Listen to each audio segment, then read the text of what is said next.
How's it going, everybody? It's Josh here from the Morning Cup. I just want to say thank you to everybody coming out and either watching or listening to this podcast. I'm super excited about the project. On this episode, I got my friend Nick with me here today, and we're going to be talking about some cars, something that both of us love to talk about and are, I'd say, pretty passionate about. And then, of course, like every episode, we'll end off with the quote of the day. So whether you guys are watching or listening, I appreciate all the support, and stay tuned for the greatest episode ever, probably. Welcome to the podcast. Welcome back to the Morning Cup with Josh. My name's Josh. Today I have my friend Nick Watson with me. Yes, you do. Also known as LB. LB. Around the coffee shop. Yep. LB. I'm here. Oh my gosh. All right. So today's podcast, we got some fun stuff to talk about. I can't let you see this because I got a couple questions to ask you. I couldn't find all the 0 to 60 times. I wrote down 5 cars that we're going to talk about. And then I'll also ask you the 0 to 60 times on... Ooh, I like this. 3 of them. Already. That's on 3 of them. One of them's a 0 to 100. Ooh. Because they won't Kilometers? release the 0 to 60 on it. Is this kilometers, 0 to or No, 0 it's to 0 to 100 miles an hour. But this said car, which you'll find out in a second, they have not released the 0 to 60 I am yet. a professional 0 to 60 guesser. Okay, well. So. Okay. Hey. So anyways, I like this podcast to be super positive. That's kind of the point of this. That's why I started it. But at the same time, it's a form of entertainment. We're pretty funny together. We like to think anyways. Hey. So let's get to it, I guess.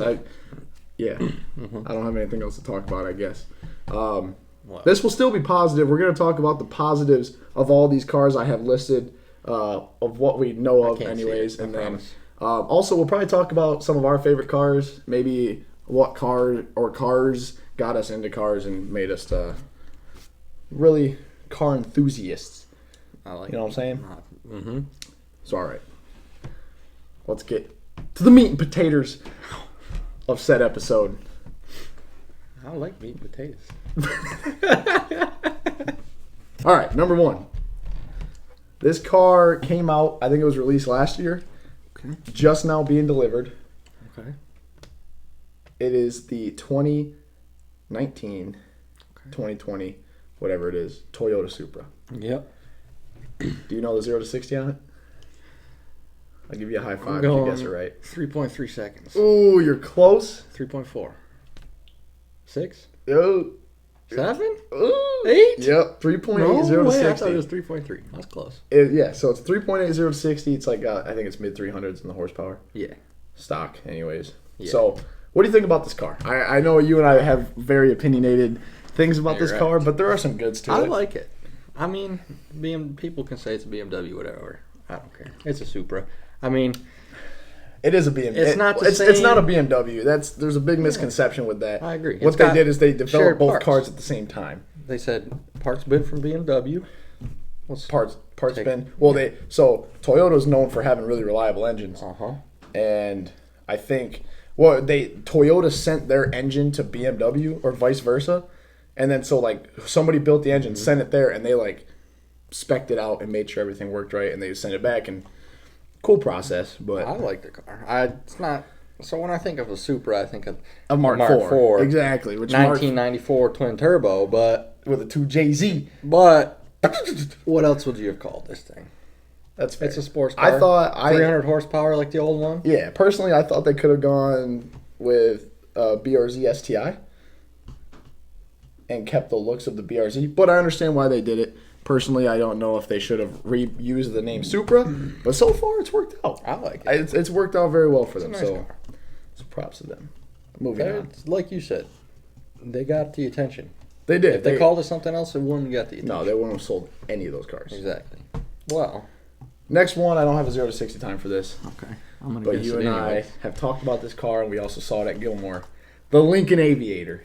Oh, that's Big right. fan. 0 to 60. I'm guessing 7 seconds. That would be close to the next car on the list, and they're very similar cars. I really like the Aviator. I do too. I'm a big fan. I'm not a big Lincoln guy, but the interior on that thing. The interior, beautiful. Ooh. Great cars. It's an SUV. I think it's got the same frame as the Explorer. I believe so. Probably. They look similar. It's kind of, obviously Ford owns Lincoln, but it's a nicer version. it is a nicer version. I like the big screen. It's got a big old screen in it. So if you're looking for a nice car that can carry the family around like a soccer mom or soccer dad, Lincoln Aviator. That's what you're looking Lincoln for. Aviator. All right, so next one, very, very similar. Ford Explorer ST. Yeah. Yeah, we're going, 6 seconds on the 0 to 60, somewhere in there? 6.4, or is it more than that? 6.7. Ooh, okay. 6.7, which so the initial thing that I saw said it was going to be in the 4s. Mm-hmm. I was very upset to actually see the Ford thing that said it was 6.7, but Right. it's got a 400 horsepower motor. I thought it would have been able to do more, but it's a heavy car. That's awesome for soccer dad. That's the soccer Yeah, dad it is. car. That's the baseball dad. Hey, you know what? Got to get him there. Hit him here. You know what I'm saying? That's the golf course, but whatever. Okay. Okay. I saw a Ford Explorer ST on the highway. They look awesome. I know you and I have talked about how much we like like them. That 2020. the new Explorers look Yeah, awesome. they do look sweet. And Well, they all look sweet, but Not all. 2015 and up. I was gonna say Or don't- 14 or 13, whatever it is. Don't get carried away there, Yeah. buddy. Now we're getting into two of the most talked about sports cars in recent Sports cars? sports cars. No Well, hypers. No, they're not supercars. I might call it one, and you don't. I know it's the C8. is okay, one of them. that holder. All right, well, that's the last one we were gonna talk about, so we're still gonna wait for that one.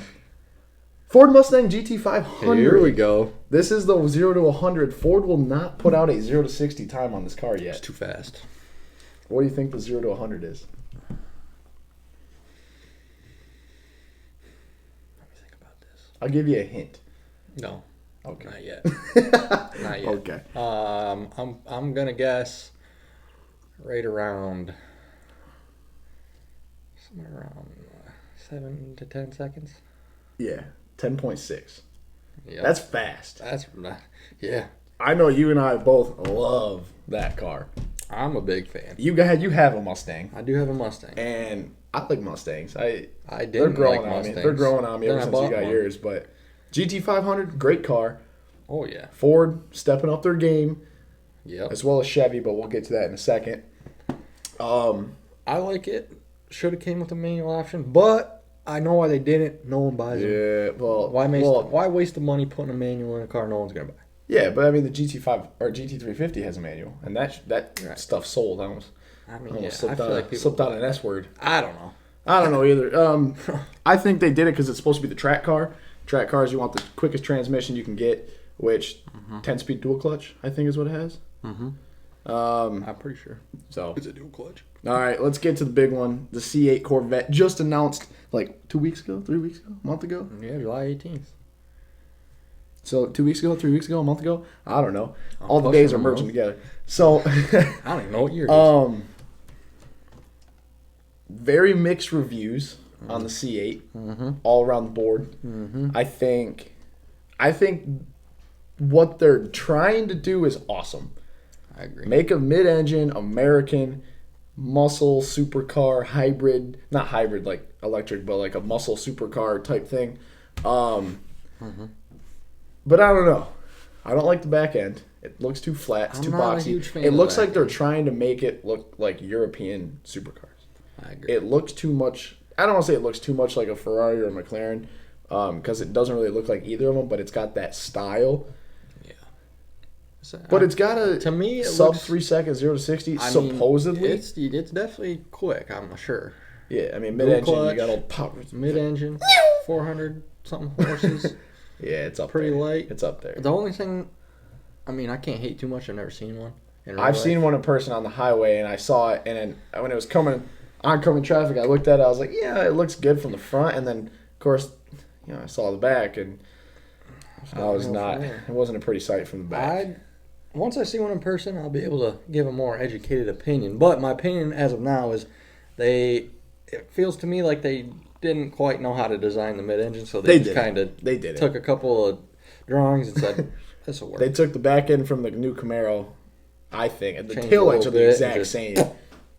And yeah, Smashed 'em in. I don't know. I think the ZR1 will be cool. I or think the it'll grow Z06, on me. but Like the a lot of 2015 cars. Mustang, When it came out, I thought it looked like a Honda Accord, and absolutely it does look like a Honda Accord. Yeah, but I like it now. But no, I do too. I do too. I hate that they went to an inline 4 though. But we're staying positive. Nick. That's why you don't buy that. We're staying positive. Gosh, who buys that? Nick, we're staying positive. Exactly. It's a great car. Ford, you know what you're doing. Most of the time. So, I just closed out of my window. All right. Well, I remember the quote. I think. Weren't you on Google Docs? Yeah. And, I mean, yeah. Just all right. Quote? Yeah. So we're getting into the next part of the podcast. What are some of your favorite cars? Give me a list of your top 5 favorite cars ever. Ooh, this is hard. This is real hard. Porsche 959, okay. Easily one of my favorites. Okay. McLaren 720S, that's another one of my favorites.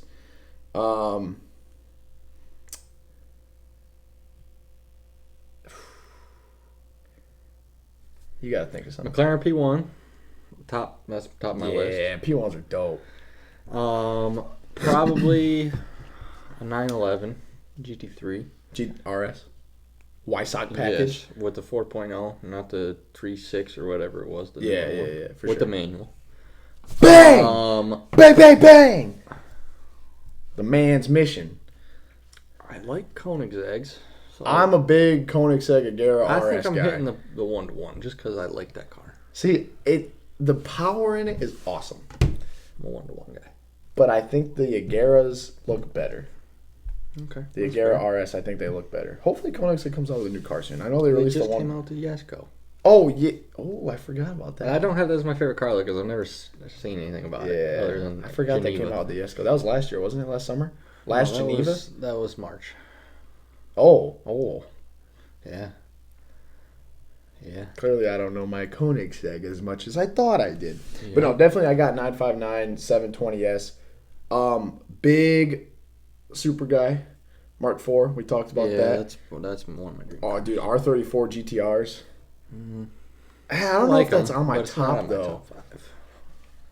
Top 5. Like cars in the world. This is harder than I thought. That's really hard. I got a lot of cars I like. Oh. All right. P1, 911 GT3. Yep. Mark IV. 911 GT3 RS is on my list, too. That's 4 for me. Supra. Yeah. Probably Camaro ZL1 1LE. That's up there for me. Like that's up there, but I don't know if that's pushing top 5. That's pushing top 5 for me because that's a realistic dream car. Any car is a realistic dream car, Nick. I could buy that car right now. Probably. No. I don't know if it'd be a good idea, but I'm sure I could buy one. You wouldn't have any money. No, but I'd have one. Yeah. And then I agree. It's a good car. I like him, and I'm a big Camaro guy. So I'm a big Camaro guy as well. Big. Although I drive a Mustang. Wow. But that's besides the point. Mustang. Okay. Not on my top 5. Okay. What else? I got 4. F1? McLaren F1 maybe? I don't know. I don't really... That's good. I'm probably going to have to go with the cliche Bugatti Veyron. Super Sport. Good pick. Yeah. Good pick. I was going to say Ferrari F40. I like those. I do like Ferrari. I just like how stripped down race car they are. I agree. That's what I love about the GT3 RSs. Yeah. I mean, it's literally a race car on the road. Anything's a race car for the road. That's a rough top 5. If I sat down for 3 hours, it'd probably change a million times. I agree. So, final question. 1, 2, 3, 4, 5. And this is the big positivity thing.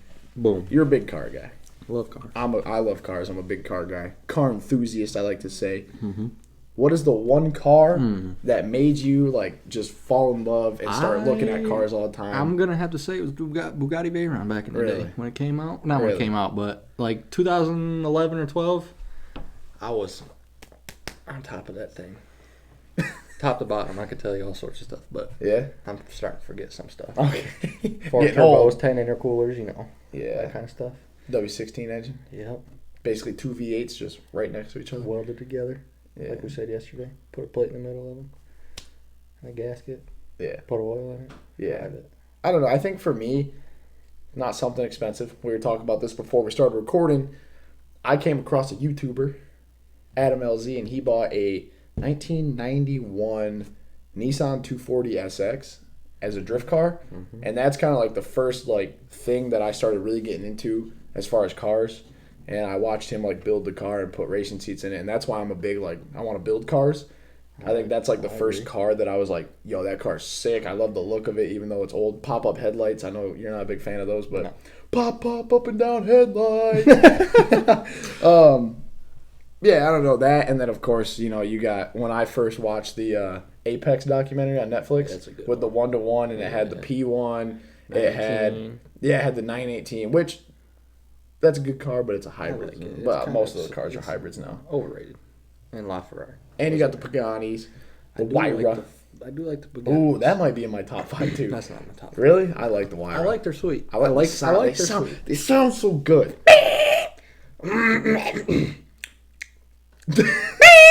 Oh, Jesus Christ, you're gonna wake up my neighbors. All right, let me get this quote because let's get this quote. The quote of the day. This is the highlight of every podcast because I pick out a quote. This is the positivity part right here. It is, you know, because quotes, no matter what, it could be a sad quote. It could be a quote about a breakup, and there's some sort of positive to it. So this quote is, "All cars were once a dream in someone's head." I almost dropped my laptop. I'm gonna put that down there. What does that quote mean to you, Nick? Really break it down. You want me to go first? I'm thinking the Corvette comes to mind immediately. Only because they've been trying to make a mid-engine Corvette since forever. The 60s. That's someone's idea, and they have just this whole generation of the cars to finally get to this mid-engine car. Yeah. The guy's not alive anymore, but his dream carried on. You know what I'm saying? That was very motivational, Nick. See, like for me, when I think about the quote, I immediately think of like, chase your dreams. Do what you want to do, because like a great example is Christian von Koenigsegg, who owns and started, you know, Koenigsegg, and literally he was like just a kid making drawings of cars, and I don't know where he got his money from. I think his dad. Yeah, it's probably his dad, but I'm pretty sure. You know, and now he makes like $1 million cars, $2 million cars, I think. I mean, there's the Koenigsegg CCX sells for like $10 million now. So it's like, you know, he found something he wanted to do, and he just went and did it. That's true. And like everything starts out as a dream, whether it's your lifelong dream or just like, hey, I think it'd be cool to start a podcast. And look what happened. Podcast. I started a podcast with the help of Tristan and Jackson. Listen. So shout out to those guys. Yeah. But like, hey guys, I feel like the basis of that quote is just like, do what you want to do, follow your dreams. Don't let people give you crap. You know? I agree. Do what you want. Like if you're sitting there, if you desperately want to write a blog about lamps, you're a big lamp guy. You're basically a moth. You just flock to lamps. You're like, yo, lamp. Kind of like you with lights. Me with I'm a moth. Dude. I'm a human moth. Title this episode, Nick's a moth. Nick's a moth. A moth. Like, go on, do it. People are going to laugh at you and be like, oh, you write a blog about lamps? It's like, yeah. Yeah, dude. I like lamps. Like, yo, cool. What's the problem with me liking lamps? Exactly. Someone else in the world likes lamps just as much as you like lamps. Exactly. Yeah. I don't know. Do what you want to do. Don't let people tell you you can't do it, because you can. You can do it, right, Nick? You're damn right. Like, you desperately wanted to be a welder your whole life, right? No, but I desperately wanted a Mustang. And look, he got a Mustang. I bought a Mustang. Whether it was a financially smart decision or not, we're not going to talk about that. Listen, dreams can't be turned into reality without setting goals on the way. That was good. Thank you. I don't think I've ever heard you say something so damn smart. Me neither. I was the only one who knows. I'm just a welder, okay? Yeah, I don't know. Like, just, if you want something, get it. Strive for it. Do it. Stay up all night. Nick, social media? If people, for some reason, want to follow you? I don't know why. My Facebook's Nick Watson. Look me up on there. Instagram at Nick_Watson9. Okay. And I don't use Twitter very much, so just don't forget that. Yeah. If you want my Snapchat, it's on my Instagram. So okay, well. I mean, you know, hook it up. You know what I'm saying? That's why they call you LB. Hook a brother up with a follow. You know what I'm saying? No? Okay. Okay. You guys can find me, Josh Milliken, on Facebook, Instagram at Milliken6, Twitter at JMilliken6. Yeah. Thanks for having me today, Josh. Yeah, of course. Thanks for coming out, Nichols. Hey man. We're probably going to go get some Applebee's here in a little bit, but got to. Nick was a great person to have as my first guest besides Tristan and Jackson, but they were last week. So thank you guys for coming out to the Morning Cup. Whether you guys are watching in the morning, day, at night, hope you guys have a great day. And I still don't know a good way to exit these. You got anything to say? Just, hey, have a great week. It's Monday morning or Monday afternoon. Well, it's Monday. Well, it's not Monday right now. You guys will be listening to this on Monday. So, and I know Mondays, for some of us, not the best day of the week. Hey, get your week off right. Listen to the Morning Cup. Please subscribe to the Los Hermanos podcast on Apple Podcast. And yeah, thanks for coming to the Morning Cup. And I will catch you guys